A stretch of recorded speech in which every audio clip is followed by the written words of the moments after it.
नमस्कार मैत्रिणींनो, मराठी दीक्षामध्ये तुमचं खूप खूप स्वागत आहे। रोजमेरी ऑइल कशा प्रकारे यूज केलं जातं? खरं तर जे अरोमा थेरपीज असतात त्यामध्ये रोजमेरी ऑइल किंवा दुसरे इसेन्शियल ऑइल यूज केले जातात, पण रोजमेरी ऑइल आपण केसांसाठी यूज करू शकतो का? हो, केसांच्या हेअरफॉल साठी रोजमेरी ऑइल खूपच बेस्ट आहे। यात काही अशी गुडनेस आहे की जी तुमच्या केसांसाठी, तुमच्या स्काल्पसाठी खूप हेल्दी आहे। पण रोजमेरी ऑइल प्रमाणात किंवा योग्य प्रमाणात लावणं खूप उपयोगी आहे, नाहीतर 2-3 ड्रॉप ही एक्स्ट्रा झाले तर तुम्हाला त्याचे साइड इफेक्ट दिसू शकतात।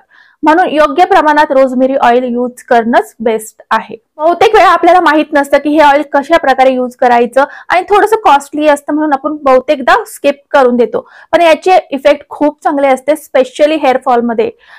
रोजमेरी ऑइलनी आपलं ब्लड सर्क्युलेशन खूप चांगल्या प्रकारे होतं स्काल्पचं, त्यामुळे हेअर ग्रोथ ही चांगल्या प्रकारे होती आणि जास्तीत जास्त फायदा आपल्याला हेअर फॉल मध्ये होतो, मीन्स आपला हेअर फॉल स्टॉप होतो। काही प्रमाणात हेअरफॉल होणं किंवा 50-100 डेली जर हेवी हेअरफॉल होत असेल तर एवढे केस जाणं नॉर्मल आहे, पण यापेक्षा जास्त तुमचे केस जात असेल तर तुम्ही डॉक्टरांचा सल्ला नक्कीच घ्या। पण काही अशा रेमेडीज आहेत त्या तुम्ही घरी यूज करू शकता, त्यातला आहे रोजमेरी ऑइल। आता हे लावायचं कसं? आपल्याला असं वाटतं हे ऑइल हे म्हणजे आपण डायरेक्ट आपल्या स्काल्पला लावू शकतो, तर नाही, ही चुकी कधीच नाही करायची। रोजमेरी ऑइल नेहमी डायल्यूट करूनच यूज करायचं। तसं बघायला गेले तर हे बॉडी मसाजसाठी यूज करतात, मीन्स अरोमा थेरपी मध्ये हे यूज केलं जातं। हे आपल्या स्किनसाठीही खूप बेस्ट असतं आणि हेअरसाठीही। ओके, आणि रोजमेरी ऑइल तुम्ही वेगवेगळ्या प्रकारे यूज करू शकता। त्यापैकी एक पहिलं जे नॉर्मल एकदम बेसिक पद्धत आहे ती म्हणजे जे ऑइल तुम्ही यूज करत आहात त्यात याचे काही थेंब टाकून चांगल्या प्रकारे मिक्स करून डायल्यूट करून यूज करायचं। स्काल्पला लावायचं आणि मसाज करायची, पूर्ण केसांना लावायची गरज नाही। शक्यतो जर तुम्हाला इसेन्शियल ऑइलचं ॲलर्जी असेल किंवा प्रॉब्लेम असेल तर स्किप करून टाका, प्लीज यूज नका करू। रोजमेरी ऑइल मी नेहमी यूज करते, तर अशा प्रकारे यूज करते। जे नेहमी आपलं यूज करायचं तेल असतं मीन्स कोकोनट ऑइल, त्यात मी काही ड्रॉप्स टाकते, 4-5 ड्रॉप्स इनफ आहे, मी एवढीच यूज करते। जर तुम्हाला याचा उग्र वास किंवा याची ॲलर्जी असेल तर तुम्ही 2 ड्रॉप टाका। 4-5 ड्रॉप नॉर्मल आहे, तुम्ही एवढे टाकून यूज करू शकतात।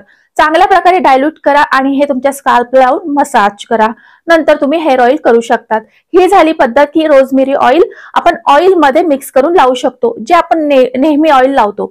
पण रोजमेरी ऑइल तुम्ही तिळाच्या तेलामध्ये, ऑलिव्ह ऑइल मध्ये खूप बेस्ट आहे। शिवाय आल्मंड ऑइल, लाईट ऑइल असतात मीन्स हेवी ऑइल नसतात, जसे ऍब्झॉर्ब व्हायला जे ऑइल हेवी असतात जसं सरसो का तेल मीन्स आपलं राईचं जे तेल असतं त्यामध्ये हे मिक्स करून नाही लावायचं। ओके, रोजमेरी ऑइल तुम्ही लाईट ऑइल मध्ये मिक्स करून यूज करू शकता। हेअर ग्रोथ खूप चांगल्या प्रकारे होती, 100% तुमचा हेअरफॉल स्टॉप होतो, हे ट्राय अँड टेस्टेड आहे। शिवाय ॲलोवेरा जे जेल असतं त्यातही मिक्स करून तुम्ही लावू शकतात।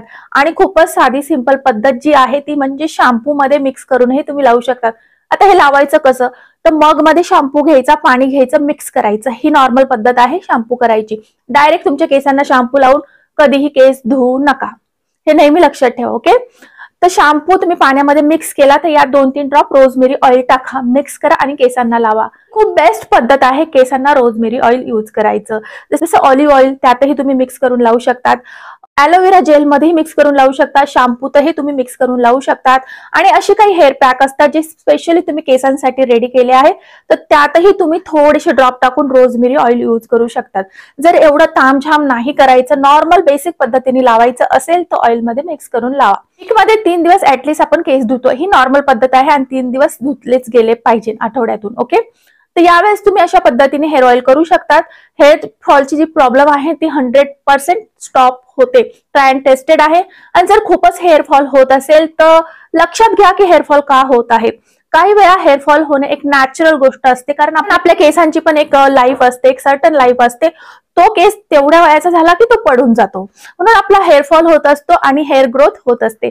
पण जेव्हा हेअरफॉल होतो तेव्हा आपली हेअर ग्रोथ होते की नाही याकडे लक्ष देणं गरजेचं आहे। हेअर ग्रोथ होणंही खूप गरजेचं आहे। तर हेअरफॉल होत असेल तर तुम्ही तो कंट्रोल करू शकता, पण जे डेड हेअर असतात किंवा जे ओल्ड हेअर असतात ते गळतात, त्यामुळे आपल्याला असं वाटतं की आपला खूप हेअरफॉल होत आहे। तर नक्की तुमच्या बॉडीमध्ये काय चेंजेस होत आहे याकडे लक्ष द्या। हेअरफॉल एक नॉर्मल गोष्ट आहे, तो कमी जास्त होतच असतो। काही महिने तो खूप हेवी हेअरफॉल होतो आणि काही महिन्यांनी आपोआप स्टॉप होऊन जातो, किंवा काही महिन्याने कमी कमी कमी होत जातो, तर याकडे लक्ष द्या। उगीच पॅनिक होऊन नको ते केमिकल नको त्या गोष्टी लावायच्या नाही। ओके, आय होप जो हेअरफॉलशी रिलेटेड काही मी तुम्हाला टिप्स दिल्या त्या नक्कीच तुम्ही यूज करा। लक्षात घ्या, हेअरचा प्रॉब्लेम, बॉडीचे प्रॉब्लेम लक्षात घ्या, त्यानुसार ट्रीटमेंट करा, त्यानुसार ऑइलिंग करा, त्यानुसार तुम्ही डॉक्टरचा सल्लाही घेऊ शकता. रोजमेरी ऑइलचे काही तोटे नाहीये, पण योग्य प्रमाणात तुम्हाला लावणं खूप गरजेचं आहे. तर रोजमेरी ऑइल तुम्ही अशा प्रकारे लावू शकता. ट्राय अँड टेस्टेड आहे, स्वतः मी यूज केलेले आहे. 2-3 बॉटल्स माझ्या या संपलेल्या आहे आणि माझ्या घरात हे नेहमीच असतं, तर मी नेहमीच यूज करत असते. आय होप आजचा व्हिडिओ नक्कीच तुम्हाला आवडला असेल, तर प्लीज व्हिडिओला लाईक, शेअर, सबस्क्राईब करा. नेक्स्ट व्हिडिओमध्ये भेटूया, तोपर्यंत बाय बाय.